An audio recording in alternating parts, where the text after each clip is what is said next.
Hey there, welcome back. Rick Lilley here with Rick Lilley's Guitar Passion.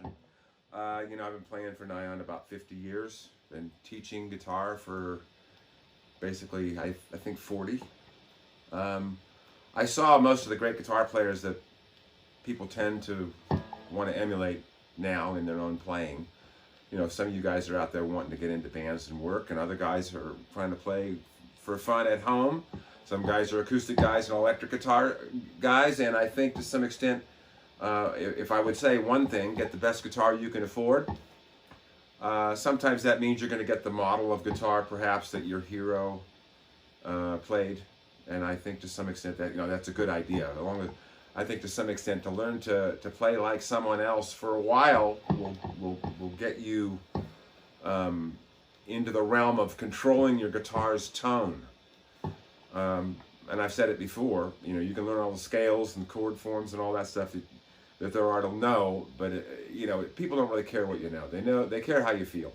So whatever guitar makes you feel like it's you doing it, even if you're thinking about Stevie Ray Vaughan or Hendrix or George Harrison or whoever, Brad Paisley or somebody, I think whatever gets you to the point where you feel like you can make your signature, as soon as you can, if you can afford it, get off that guitar and get onto something else and make sure that that signature lives through different stuff. I have a number of great guitars. I just try to make sure that I'm me on every one of them. I don't really want to bring up the ghosts of the past of every other cliche that Jimi Hendrix ever did just because I have a great Stratocaster. On the other hand, I try to salute Jimi Hendrix when I'm playing the guitar. Not because I play every single note that he played in a particular song. It's important to understand perhaps what those notes are, but frankly, I don't think Jimmy played on Tuesday night after he played Little Wing the same way ever again as he did on the record that he did. I think he would laugh about it if he heard everybody doing the intro that you always hear at the Guitar Center. When someone just goes cheek kook and they do all this stuff that is like Jimmy did on that record as if it's some kind of a religion or something. So when you're playing a song like this, people want to know what you have to say. And frankly, if you learned on tablature what the notes were, it isn't really that far into the reality of you knowing that music, nor is it your music to play. So, I mean, that's my opinion. My take on the whole thing is you want to get to the point where whether you're playing acoustic and you're playing Little Wing, or if you're playing, Led Zeppelin's Rock and Roll on a Telecaster or whatever it is, even if it was different than the original thing, you bring your own steam to it, you pay respect to the original, and you let it fly. Take a risk and hang your own signature out there. That takes a little courage, a little time, takes a little bit of seasoning, and you need to be able to play with some other guys so that you can count it, so you can get together and get that thing to chug along as an engine, because you're all rhythmically set up about it. Most guitar players I know, they'll look at rhythm as the last item on the agenda.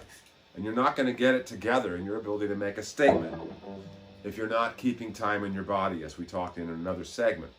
That being said, one of the most important skills you need to play rock and roll or blues in a general sense is what I call axis control. Now, an axis, you can see my arm is turning like this. It's like I'm turning the key on the car. I want to be able to do a short stroke on a bass note and a chordal stroke as a separate moved axis here. And I want to be able to know where that is to the point where I can hit what I want to hit. In all honesty, I know where I am because of where I am in time. I know where my hand is without looking at it. And the reason why I don't have to look at it is because, in a general sense, I always want to make sure that I'm keeping time with my foot, and my hand, as you can see, is doing a ratio that is twice as fast.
from Howlin' Wolf's song called Rockin' Daddy. I recommend you check it out. It's not my intent to teach the song. I just wanted to talk about keeping time, keeping your right hand going to the point where you have an engine rhythmically going. You're going to get your listener because he's going to look at like, how do you have so much stuff in you? Well, it's just 3 chords, as we all know in most blues songs.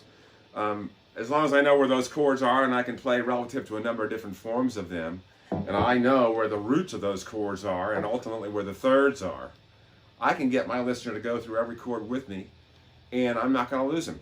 That being said, I also get real comfortable, confident, and because I know right where I am in the song, I tend to not make a bunch of mistakes because I'm always able to keep the game in front of me as far as where I'm going. Keep watching. Make sure that you subscribe. This is Rick Lilley and Rick Lilley's Guitar Passion. We have a lot of things to talk about. There's a notification bell over there that if you click on it, you'll get notified when there's a new video posted. So thanks a lot for listening, and we'll see you next time.